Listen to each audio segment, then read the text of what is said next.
Bismillahirrahmanirrahim. Assalamualaikum warahmatullahi wabarakatuh. Alhamdulillahi rabbil alamin.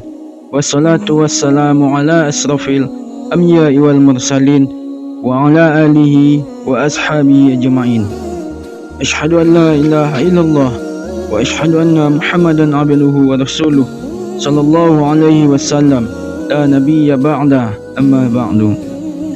Alhamdulillah, sahabat hijrah yang dirahmati oleh Allah Subhanahu wa taala.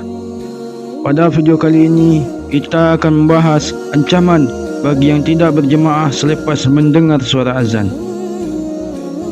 Dari Sayyidina Muaz bin Anas radhiyallahu anhu, baginda Rasulullah sallallahu alaihi wasallam bersabda, benar-benar keras kepala, kufur dan nifak orang yang mendengar suara muazin untuk solat tapi ia tidak memenuhinya. Hadis riwayat Ahmad, Tabrani dari kitab At-Targhib. Sungguh keras ancaman dan celaan dalam hadis ini, sehingga perbuatan seperti itu digolongkan sebagai perbuatan orang kafir dan munafik, seolah-olah hal itu tidak mungkin terjadi pada diri seorang muslim. Dinyatakan dalam hadis yang lain, cukuplah keburukan dan kerugian seseorang jika ia mendengar azan tetapi tidak memenuhinya. Sayyidina Sulaiman bin Abi Hasmah radhiyallahu anhu adalah seorang sahabat yang punya kedudukan yang tinggi. Ia lahir pada zaman baginda Rasulullah sallallahu alaihi wasallam. Kerana masih kecil, ia belum dapat meriwayatkan hadis-hadis yang dengarnya dari baginda Rasulullah sallallahu alaihi wasallam. Pada zaman Khalifah Sayyidina Umar radhiyallahu anhu, ia ditugaskan untuk mengawasi pasar. Suatu hari, Sayyidina Umar radhiyallahu anhu tidak menjumpainya dalam solat jamaah subuh. Lalu Sayyidina Umar radhiyallahu anhu pergi ke rumahnya dan bertanya pada ibunya, "Mengapa Sulaiman tidak datang solat subuh berjamaah?" Ibunya menjawab, "Ia solat sunnah semalaman suntuk, kemudian ia solat subuh di rumah. Kerana mengantuk, ia terus tidur." Sayyidina Umar radhiyallahu anhu berkata, "Aku lebih menyukai solat subuh berjamaah daripada solat sunnah semalaman suntuk."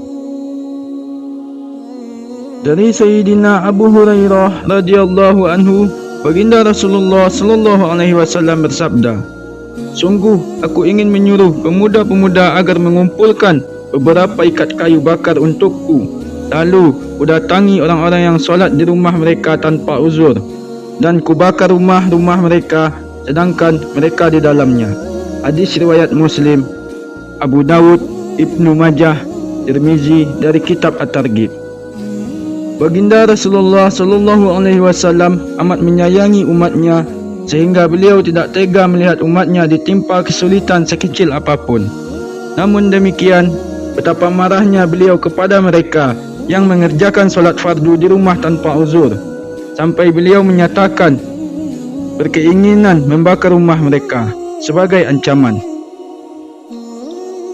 Dari Sayyidina Abu Darda radhiyallahu anhu, ia berkata, "Aku mendengar baginda Rasulullah sallallahu alaihi wasallam bersabda, tidak ada 3 orang yang tinggal di sebuah kampung atau di suatu padang sahara dan mereka tidak mengadakan solat berjamaah, kecuali setan akan menguasai mereka. Maka berjamaahlah kalian. Sesungguhnya serigala hanya memakan kambing yang terpisah dari kelompoknya. Sesungguhnya serigala bagi manusia adalah setan. Jika ia sendirian, setan akan memangsanya." Hadis riwayat Ahmad. Hadis ini menjelaskan bahawa meskipun hanya ada 3 orang yang sibuk bekerja di suatu kebun, hendaklah mereka mendirikan solat berjamaah. Bahkan walaupun hanya ada 2 orang, solat berjamaah lebih baik bagi mereka. Pada umumnya, para petani meninggalkan solat dengan alasan sibuk bertani, dan mereka yang merasa mengerti agama pun solat sendirian.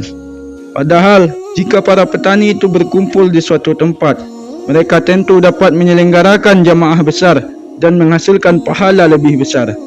Untuk mendapatkan sedikit uang saja, mereka mau berusaha payah tanpa memperdulikan hujan panas, dingin dan sebagainya. Sayang, Mereka rela menyia-nyiakan pahala yang sangat besar tanpa merasa rugi sedikit pun.